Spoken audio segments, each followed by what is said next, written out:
we saw a small boat gently gliding over the calm waters of the sea, heading towards the serene and peaceful island of Torishirima. The boat is about to dock at the pier, but on board there is a boy who is contemplating the clear sky, carefully watching the seagulls that fly around. As he watches them in silence, he mutters to himself that it makes him feel like a wounded migratory bird. This extremely specific reflection seems to respond to an inner melancholy, as if it were translating the silent pain of a broken heart. "Oh, my friend, what a drama," he whispers with a certain exaggeration, as if his entire existence had been ruined by a small setback, like, for example, the misfortune of breaking a nail.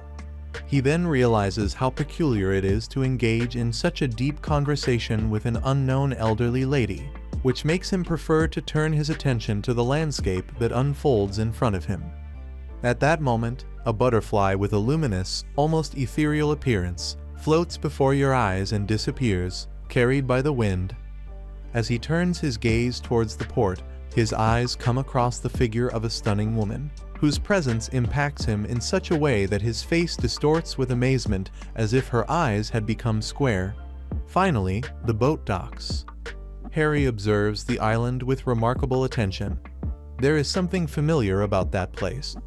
Although he has never been there before, a sudden and deep feeling of nostalgia invades him. It is at that exact moment that the mysterious lady reappears, as if following him, and asks him an intriguing question. What was that last thing the nose said? Already showing some exhaustion with the interaction, the boy protests that she seems to be reading his thoughts. With an almost provocative serenity, she responds, "If it bothers you, then you should avoid thinking out loud." Curious, Harry wonders if she has ever missed a place she has never been to. The lady looks at him tenderly and answers yes, that this feeling has a name and is more common than he imagines. He then hesitates and confesses that perhaps he expressed himself poorly, as he actually wanted to refer to Yabu.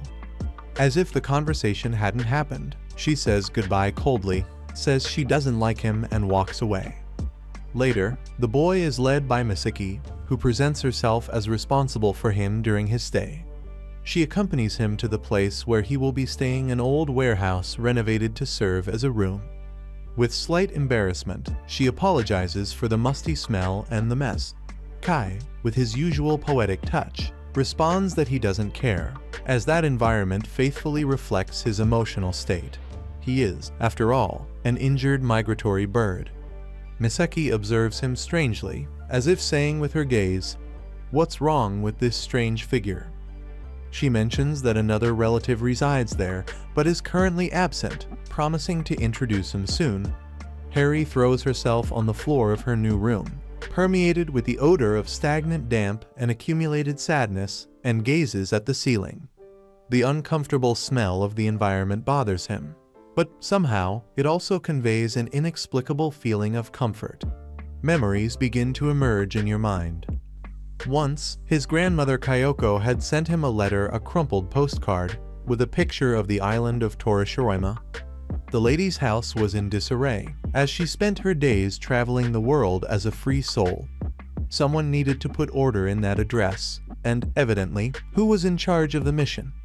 Precisely the only young man without classes, without a job, without a social life, that is, Harry, also known as the king of existential drama and excessive metaphors.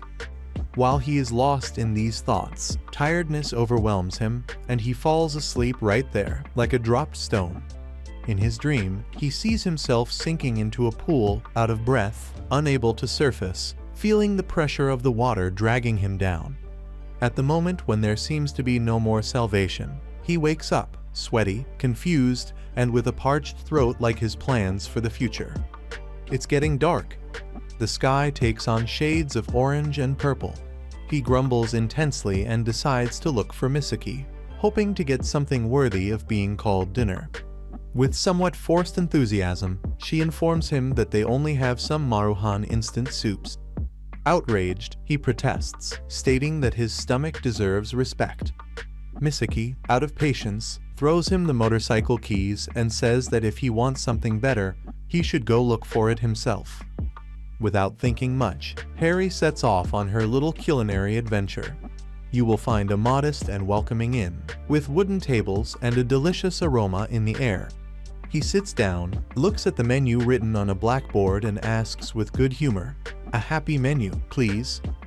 The chef looks at him with an enigmatic look, goes to the kitchen and returns with a steaming plate of chicken and egg broth. Confused, Harry says, "But I ordered a happy menu." Without losing his composure, the chef replies, "The chicken and the egg died together. It's a happy ending." And, in the face of such wisdom, there is no possible argument. He devours the dish and, to be honest, it was really delicious. With her belly full, she decides to walk a little around the island. The streets are empty, the air is fresh, and the dim lighting of the houses barely reveals the way. After wandering aimlessly, he arrives on the outskirts of an elementary school, certainly the most inappropriate place to be at that time of night. However, once again, life surprises him. You hear a noise. When you look through the bars, you see a swimming pool. Without permission, cross the gates and approach with caution. Inside the water, a girl is submerged, holding her breath. "Who are you?" he asks. "I'm Harry," he responds nervously, and returns the question. The girl says she is practicing swimming. She looks uncomfortable, and no wonder. Imagine yourself alone, in a bikini, at night, when a stranger comes up and starts talking as if it were something ordinary. Noticing the discomfort, he tries to remedy the situation, explaining that he got lost and is looking for the Kato house. The girl retorts, saying that perhaps he is referring to the Sakajara residence. He insists no, but she persists. As the argument goes nowhere, and noticing that the situation is becoming awkward, Harry decides to leave. Before leaving, the girl sighs and gives him instructions to return. He thanks her and asks why she is swimming at night. She warns that this is dangerous. What if a boy with dubious intentions showed up to watch her? She looks at him sternly. "Dosoi," she replies coldly. Back at the house, Misaki is irritated because Harry ate alone and didn't bring her anything. He smiles, embarrassed, and admits that the meal was delicious. Ask the meaning of the word dosoi. The answer comes from a soft voice. It's another girl, with purple hair, watching him from the doorway. She greets him with "good morning" and introduces herself as Omi, the other relative who lives in the house. Harry, still a little sleepy, returns the introduction, and she informs him that breakfast is served. He finds a plate of fried rice and eyes it suspiciously. However, something inside tells him that this summer will be anything but ordinary. Once the meal is over, it's time to share the household chores. As no one is there on vacation, they organize a blackboard with the days of the week and the responsibilities: taking out the trash, washing the dishes, taking care of the laundry, cleaning rooms and bathrooms. Each one makes a different facial expression when drawing a task. Omi tries to manipulate the results with grimaces, but ends up revealing his plans out loud. Harry, of course, hears everything. What's wrong with that family that can't keep their thoughts inside their heads? They repeat the draw, and Omi loses again. On the third try, with an impeccable poker face, she finally starts winning. After that, Nomi says goodbye and goes out to play in the street.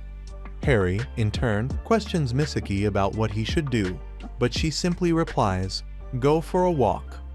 Sometime later, she offers to help him, but for now, she asks him to go explore the island and see if he finds anyone interesting. He winks at him in a complicit way. Harry, intrigued by the suggestion, follows his advice and, by pure coincidence, comes across a young girl discreetly blinking under the shade of a tree. The breeze coming from the coast gently caresses Agustin de Porras, who finds comfort in the shade of the small tree. Next to him rests a peculiar creature, a hybrid between a cat, a fox, and an alien-looking being, which strongly resembles a Pokemon. Harry, curious, tries to decipher what species it is, but is then surprised by an unexpected event. The young woman, who until then seemed to be just resting, staggers and collapses onto the soft, inviting grass. Harry, taken by his usual curiosity and signs of, to say the least, inconvenient behavior, sees this as an opportunity and pretends to help her, but ends up just holding back the drool that drips from the corner of his mouth. The girl suddenly awakens and finds a stranger watching her attentively. Even worse, she realizes that he is in direct contact with her breast. Outraged, she reacts firmly, and, in an ironic tone, says that, if he intends to abuse her vulnerable condition, she should at least do it with more dexterity, pushing him with significant force. After the episode, the tension between them decreases. Harry tries to alleviate the situation, explaining the context of the scene they are in, so that she understands where she is and what is happening. He also asks her not to be so hostile, because, according to his words, his heart is in a delicate state and he feels offended by such distrust. The young woman, in turn, responds coldly, declaring that, if one day she wakes up and sees him standing over her, she hopes that he will respect her and not dare to bother her. Harry, embarrassed, tries to apologize, but she interrupts him, stating that she just wants him to let her sleep in peace, without inappropriate jokes or advances. "I'm not asking for much," she concludes. At that moment, Harry realizes, with alarm, that it is already 2 o'clock in the afternoon and urgently exclaims that he is late for work. He leaves hurriedly, accompanied by his strange pet, the alien creature called Inari. Before leaving, Harry checks the time on his watch and is surprised to find that it is, in fact, exactly 2 o'clock. It is intriguing. How did the girl know, if she never looked at a watch? Then, he heads to a small pier, where he begins to express one of his famous reflections out loud poetic monologues that he cultivates with fervor. At that moment, a wave crashes against the rocks and splashes intensely over him, drenching him from head to toe. As a form of fan service for the female audience watching him, he removes his wet shirt and hangs it on a makeshift clothesline attached to his motorcycle. When he decides to return home, he comes across another man walking calmly along the road completely naked, just like him. Surprised, Harry approaches him and asks who he is. The man, confused or provocative, just says that he, Harry, shouldn't be dressed like that. He probably meant the opposite, that he shouldn't be naked. Suddenly, a shot passes close to Harry's face, leaving him in a state of alert. He realizes that someone fired from an observation tower, without any prior warning, just like a foreign police approach. A young woman, armed with a water pistol, appears and declares that it is forbidden to walk around naked outside the bathing area, demanding that they get dressed or face the consequences. Confused, Harry tries to understand the situation, while the other boy reveals that it is a kind of hunting game. The girl shoots again, and the stranger orders Harry to escape as quickly as possible.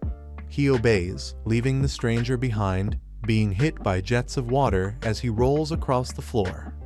Back at his grandmother's house, Harry is welcomed by his mother who, although short in stature, has a provocative personality. She watches him shirtless and seems to enjoy what she sees. He comments that the local custom of wearing skimpy clothing seems to have influenced him. Then he asks him to get dressed and informs him that a package has arrived. Inside the box is an envelope with photographs of the swim team. When he sees them, he asks if, by any chance, he belongs to the club. Harry says no, that he was actually part of the men's swimsuit club. Faced with the strangeness, she decides to investigate with her jacket whether such a club really exists, but when she returns, Harry has already left. He returns to the pool where Shirohe, the gray-haired girl, was training. She sees him and tries to push him away, saying she doesn't want any kind of intimacy. Harry, however, only offers advice on improving his technique and then walks away. A curious boy. Soon after, we observe Yumi, a lonely girl, eating rice in silence, when a man in a suit enters without saying a word. He crosses the room naturally and goes straight to the bedroom. Yumi watches him, but doesn't react. The scene is already familiar to her. The narrative returns to the present. Yumi is now sitting next to Eri, eating peacefully. A remarkable transformation. It seems that, finally, she is starting to open up, or at least, she is no longer alone. Meanwhile, Harry has just been busy with meals, naps, and motorcycle rides around the island, searching for his ideal waifu. On one of these trips towards the bay, he meets a new young woman. They don't exchange words, they just look at each other briefly, suggesting that their formal introduction will be made at an opportune moment. He then meets Shiroha again, who remains still as if in a state of waiting. Caleri, who already realizes the discomfort that his mere presence causes to others, decides to move away. Before leaving, Shiroha thanks him for the advice he received at the pool the day before, recognizing its usefulness. Harry, surprised, notes that his random thoughts can sometimes be beneficial. After that, everyone goes their own way. Jer heads to a temple in the mountains, where he intends to pray to the Virgin of Guadalupe for a miracle. During his prayer, he is interrupted by a group of children who recognize him. Their grandmother had told them about the peculiar man who talks to himself out loud. Curious, they ask if he is about to deliver another one of his philosophical reflections. Jer, impatient, chases them away, wanting silence. Continuing his journey, he arrives at a lighthouse, where he hears melodic singing. When he looks up, he sees a young blonde singing as if she were in an alternative music video. He tries to talk, but she responds with incomprehensible words, Magu Kiri. He understands nothing, nor do we.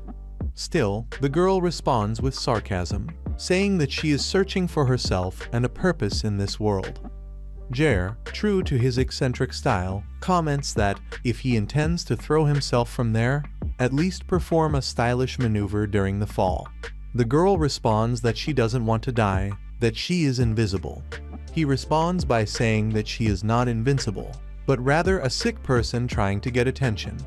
He suggests that he come down, or he will end up believing in his own illusion. He goes to a kind of deactivated room, where he is surprised by a familiar figure, the Hunter of Naked Men, already famous by her nickname. She points a comical-looking rifle at him and warns him not to say her name.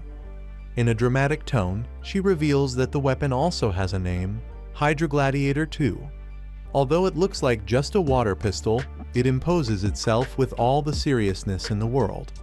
From that moment on, we will call her Teyuakinator. The boy from the other day is also present, and now we know his name is Riddy. They welcome Harry naturally and inform her that there will be a welcome party that night. Lights, music, maybe even cake. Harry tries to explain that he is just there to help at his grandmother's house, even though, until then, he has done absolutely nothing useful.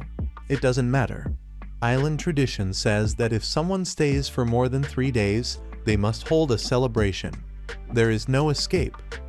Finally, they mention that there is only one person left to complete the group, a certain Tenzin, who is on the mountain.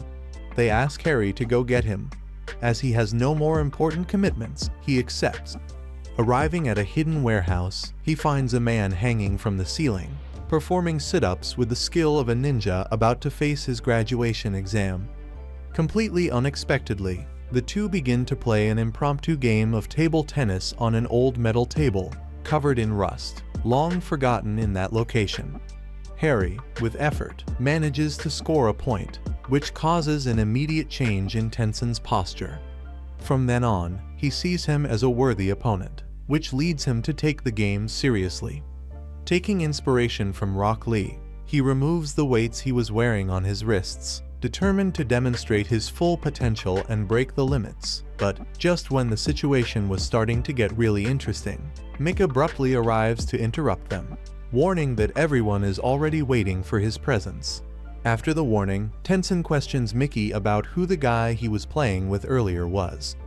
Then, the group heads to the same restaurant where Ario had been on his first day on the island, which, by the way, is no surprise considering that it is apparently the only restaurant available in the entire archipelago. There, they welcome him warmly, although they exaggerate a little when they refer to the meeting as a party. In practice, there are just 5 people, the usual 3, an extra friend, and a new member called Oh who, yes, is the same young woman who woke up under the tree previously.